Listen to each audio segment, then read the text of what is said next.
So very good afternoon. Welcome to our last Vendée Globe live of this ninth edition of the Vendée Globe. It's day 84 on the race course, well, Biscay has got one last show really. It's been quite big, and Armel Tripon is having to wait. It's been an epic race. This one, every edition is completely different. Armel Tripon is having to wait in the Bay of Biscay. He's just started to make progress into Les Sables d'Olonne. We're expecting him tomorrow morning. It's been an epic race. Every Vendée Globe is different, but for sure every day has its challenges on the water and of course here ashore. See, out there the challenge is for Armel Tripon. He's getting in, but he has to wait, and he's coming in early tomorrow morning. Then Clarice Kramer will be in next, and then after that the ETAs are roughly February to the 10th to the 12th for Arnaud Boissier to Didac Costa, that group, and then roughly the 17th to 20th of February for Miranda and then 28th for Ari Husela. So do stay with them. We'll be keeping the website updated over the course of the race, all the way through until Ari finishes, and Alexia will be doing audios, we'll be doing all kinds of, they'll still be getting videos from the boats, so do stay with the boats which are still on the water. Well, today's show, well, it's a real potpourri, a melange of different guests. We've invited a big Zoom, and we'll see who turns up. But for sure, we have Pip here, and we promised Pip someone special. So Pip, how are you? Yeah, I'm very good, thank you. Just bashing my way up the North Atlantic, but yeah, making miles towards home all the time. Good, and how's life on Medallia? You're still motivated, you're still in top form?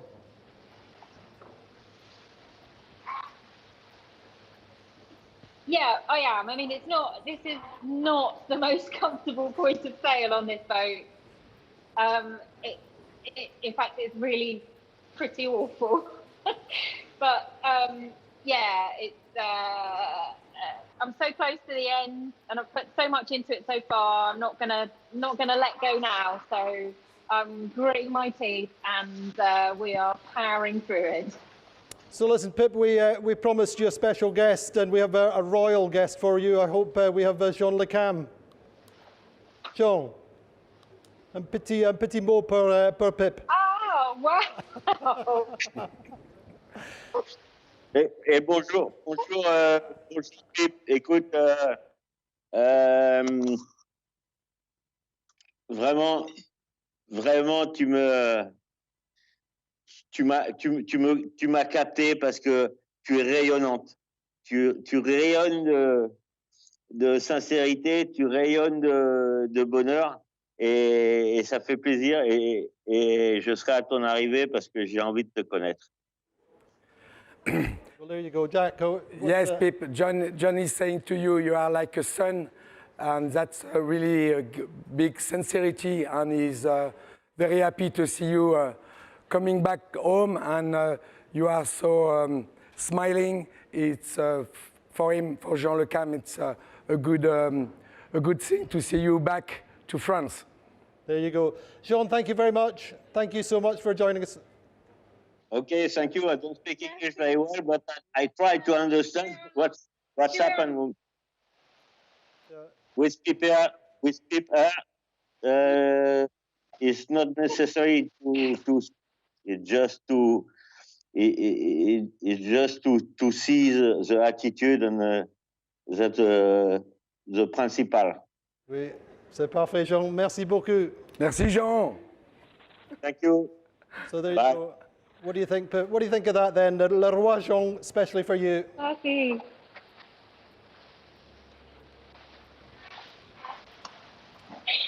I really don't know what to say. I mean, if you could, if you were going to take inspiration from anyone, you would take it from him, wouldn't you? Because he just emulates everything that this race is all about, using your brain, using what you have, understanding the conditions, appreciating being out there, never giving up, so I mean, I don't know what to say. Wow. Well, there you go, Pip. Listen, Pip, and he's 61. There's time enough for you to do another few Vendée Globes. Hello? Well, exactly. Yeah. I mean, I always kind of, there's part of me that regretted starting this so late in my life, but that's when I had the opportunity. That's when I got to do it. And I tell you what, you know, it is just the start. I'm going to adapt an Imoca for a Zimmer frame probably at some point. Hey, listen, Pip, stay with us. We've got another guest. We're having all the girls today this Sunday lunchtime. I think we've got Sam Davis with us. Sam, how are you? Look at that. Hi, Andy. I'm good. Hi, Pip. Say hello to Pip, Sam. She's doing a great job. Hi. Yeah, Pip, you're doing a massive job. I'm really impressed with how you're racing, and it reminds me of my first Vendée in 2008. And I how you're handling everything, and I can totally understand the enjoyment that you've had, and it's just great to see people like you loving it, because it's definitely they're both something that I enjoy like that as well, and it's just great to see other people with big smiling faces, whatever happens to them. Yeah, just keep hanging there till the finish.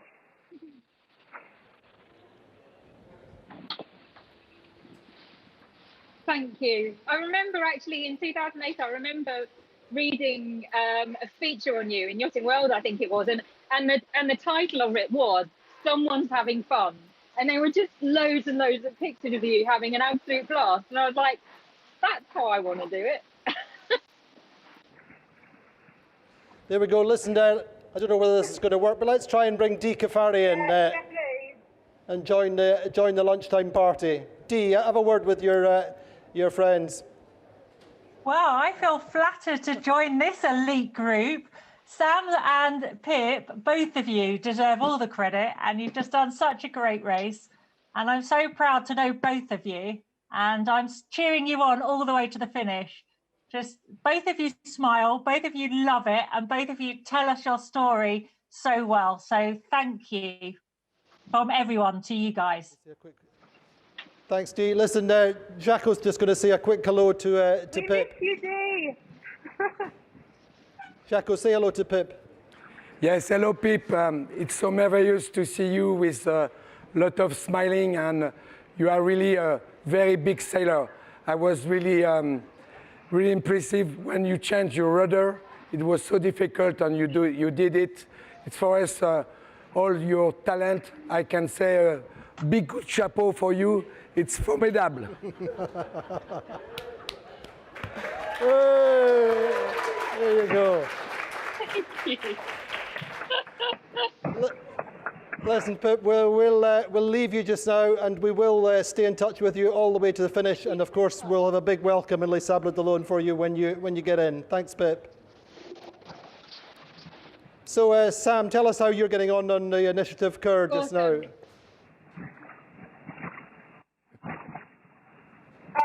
Well, Andy, it's been a good 24 hours. I finally managed to escape the clutches of the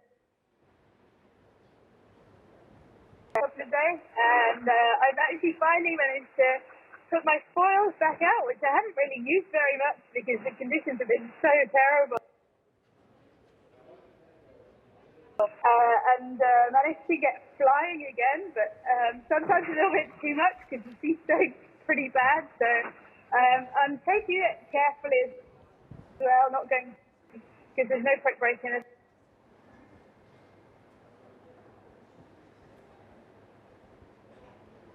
Sam, Having fun again as well. you're still having fun though.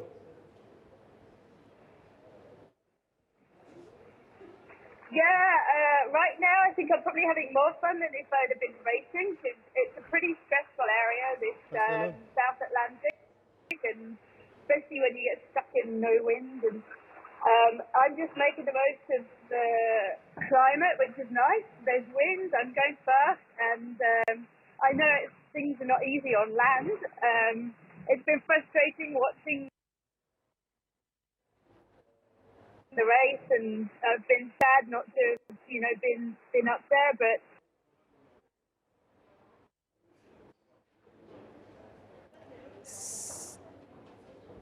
and I'm just going to really enjoy these last 3 weeks as much as possible, because it's just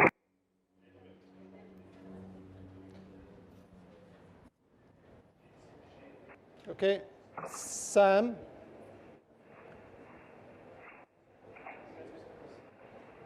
Okay.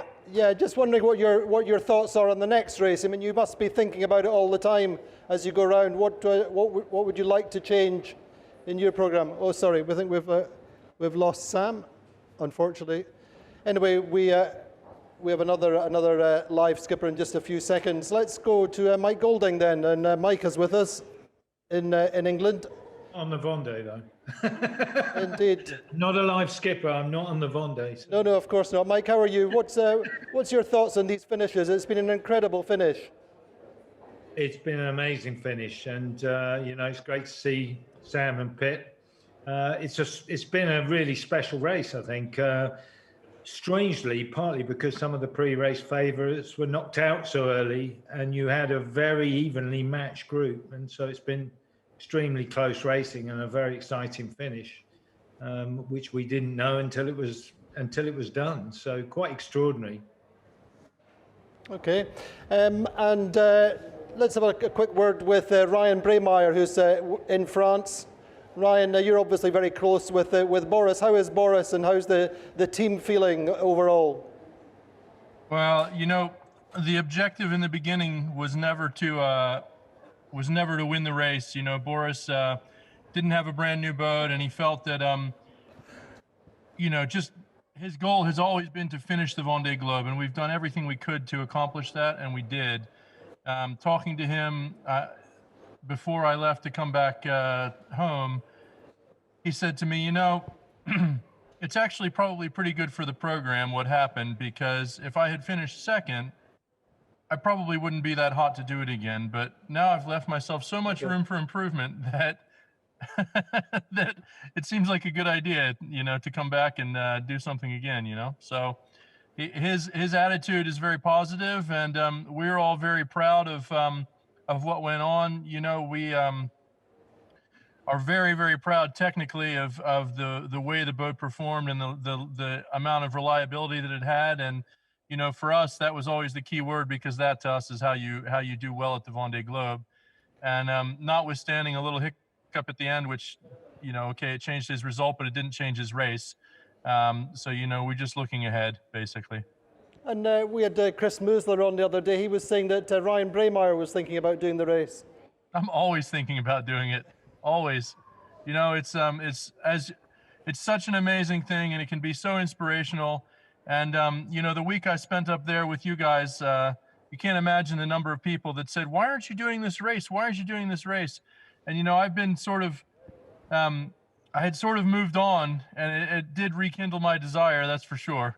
That's good news, Ryan. Let's just go to Jacques Caraës for 1 second. Jacques, I mean, this period for you, how has it been the last 5-6 days with all the finishes? It's been incredible.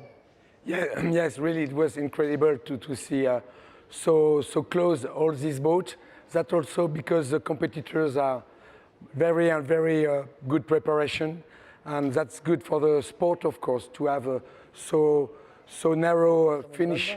It's really important for the race to see this quality of the sport.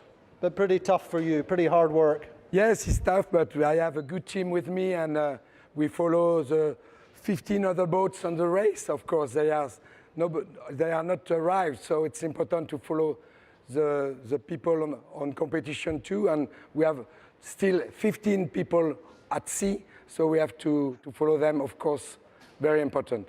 Indeed, and one of them is Miranda Merrin on board Compagnie de France. Miranda, how's your Sunday?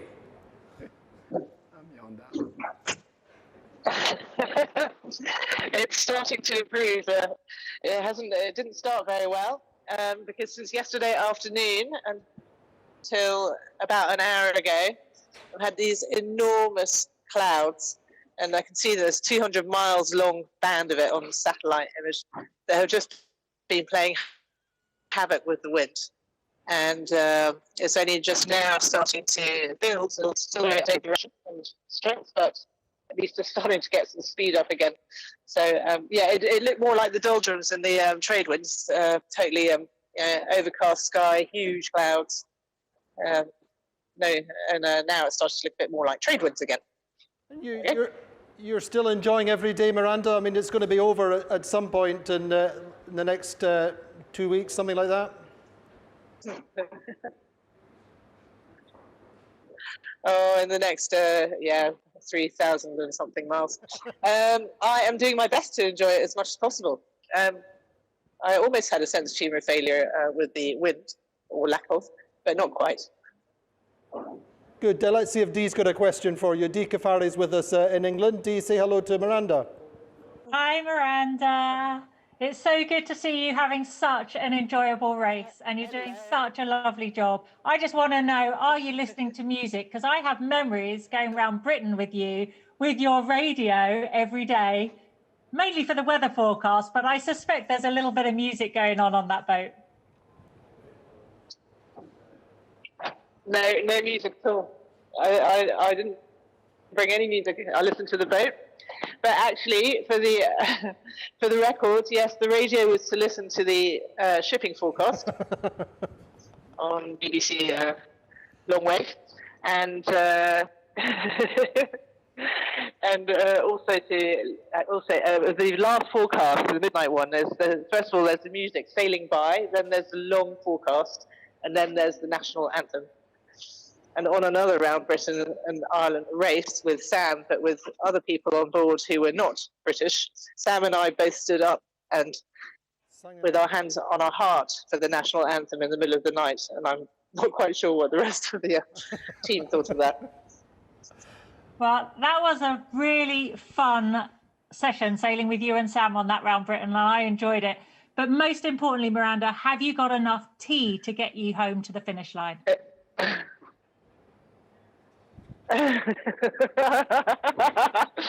Every time I count it, I think of you, because I think you read out on the Vendée Globe, didn't you? Yes, I have. Enough tea and enough milk.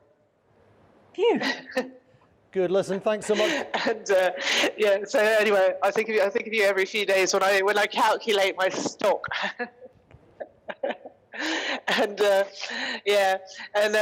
Anyway, and thank you all those years ago for Around Britain and Ireland, because that was an outstanding sail and an outstanding record, and it was one of the most fun and hard work things I have ever done. Well, couldn't have done it without you. Keep up the good work, Miranda. Thank you so much, Miranda, and we'll follow your progress. Keep sending the emails, keep sending the videos. We're here to the end of the month at least. Okay, well, can't wait to see you all. Good. Now listen, we had a special request recently for our extra weather presenter, and we have a special guest doing the weather for today, for the last day of the show, the last day of the race.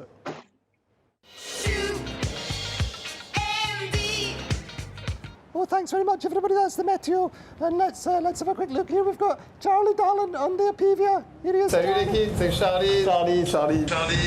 Charlie sur Apivia. And here we've got Louis Burton. Thomas Riong here on the blue boat. Yannick Bestaven here on Metro. Oh dear, Boris Herman here. And an Italian skipper, we've got Giancarlo Pedotto. Figaro. And let's have a look at the next chart. Oh. And here in this group we have Kojiro Shiraishi on board DMG Morai. Pip here. I love you. Down here we have Mr. Starkamoka. None other than Ari Husela. Super happy sailor. Here we go, that's the Meteo. Bravo. And here's the real Meteo. Let's look at the real weather for the sailors still on the water. So the weather this Sunday, we're really looking at the arrival of Armel Tripon on l'Occitan-en-Provence.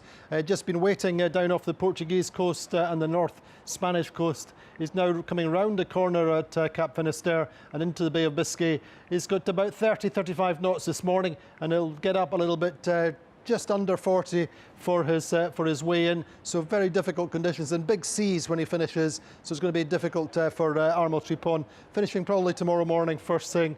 Then further back down the track we have Clarice Kramer here. Big seas for Clarice at the moment, but the wind conditions not so bad, and she's staying well to the east of the system, and the next system coming in.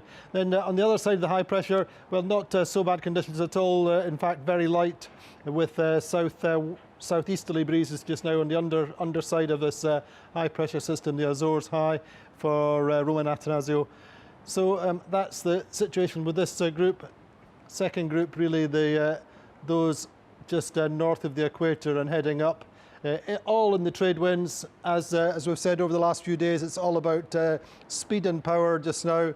The foiling boats, so Calais, Arnaud Boissy leading this group, and then at the back Didac Costa, and just making steady progress. It's unpleasant, it's bouncy, and typical trade winds. And then further back here, Manu Cousin, Clément Giraud and Miranda Merrin in the southeasterly and easterly trades, going nicely to the north. And then down here is Ari Husela and Alexia Barry on the edge of this high pressure system. Quite modest conditions for them, not too difficult, but that's the weather for Sunday. So I think we've still hopefully got Ryan Breymaier. Ryan's on the ski slopes, I think, in France. Ryan, just a quick word, thanks for joining us and standing in for me. Your thoughts, your final thoughts on this race before we finish the emission. You know, I really hope that this is a new era of Vendée Globe, because we've got so many boats that are so competitive, such good reliability in the fleet. And, you know, that to me is just going to make the race that much more compelling, that much more exciting for the spectators. And on the other side of the coin, so much better for the sponsors. You know, we're only at 24% dropout. Usually it's just under 50%. And I find that just amazing. And I find the amount of, you know, the media that has come off the boats and has come out of the race organization to be exemplary, the best that it's ever been. And, you know, I just feel like this is a turning point. This is going to be the premier sailing event in the world, if it isn't already, for years and years to come. Thank you so much, Ryan. Mike Golding, your final thoughts on this race. Presumably you've enjoyed it almost as much as being on the race. Well, I must admit, it did make me quite jealous, because we're all stuck here in lockdown. Watch all these sailors enjoying themselves sailing around the world. It's quite frustrating, but I have to concur with Ryan and say, you know, this has been an exceptional edition. It's been really well covered, really well followed. And I think because certainly here in the UK, because so many people are in lockdown, all sorts of people who might never have tracked the race before have followed it this time around, and that in good part is due to this program and your contribution to the race. So thank you very much from all of us following the race. Thanks, Mike. And Andi. Well, there's not much to add after those two, but I have to say, between the skippers willing to put their material out there and you and your team delivering every single day throughout the whole race, it's been an absolute dream to follow.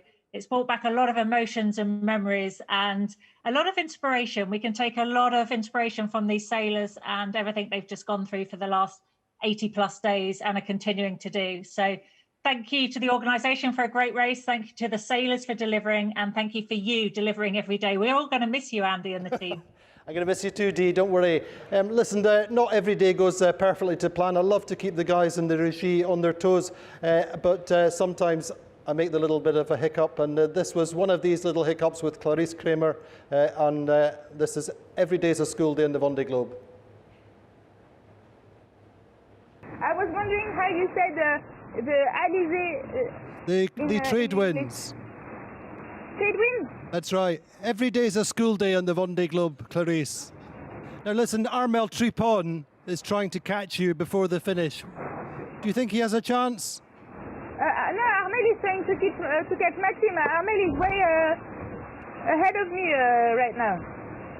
All right, He's trying of course. to catch Maxime. Behind me, I have Romain, I have Roman. Of course, sorry. Yeah, you have to follow the race.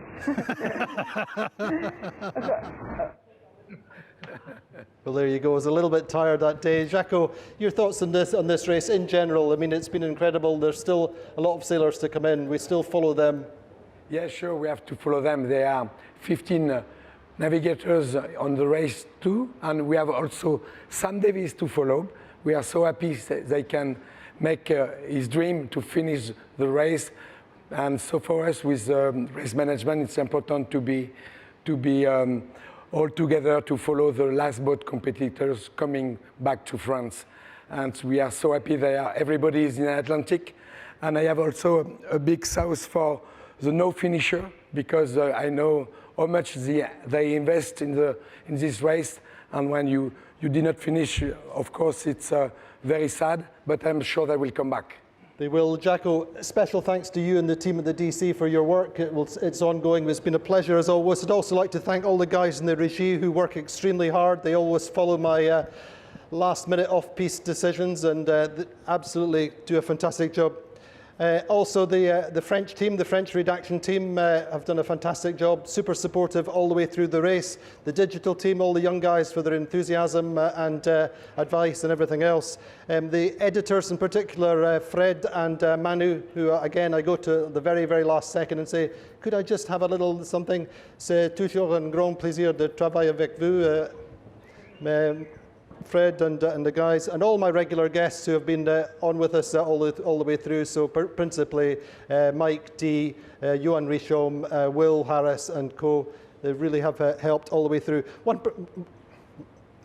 other person I'd like to thank especially, I didn't set out to do 80 shows back to back. I didn't set out to be here for 3 months. That's largely circumstantial due to the COVID crisis. I'd just like to say a very quick thanks to my wife for being there for me all the time. Mina.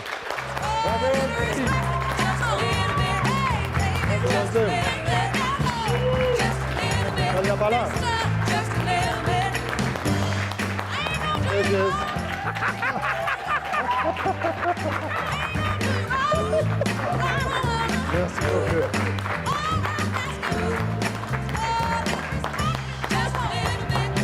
Bravo, Andi.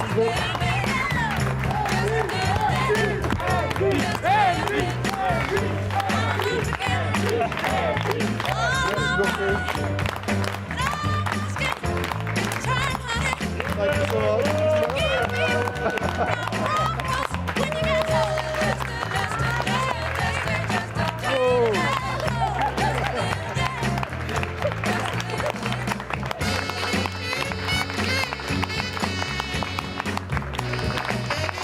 Thank you. Merci beaucoup. Bravo, bravo pour ton job. Merci.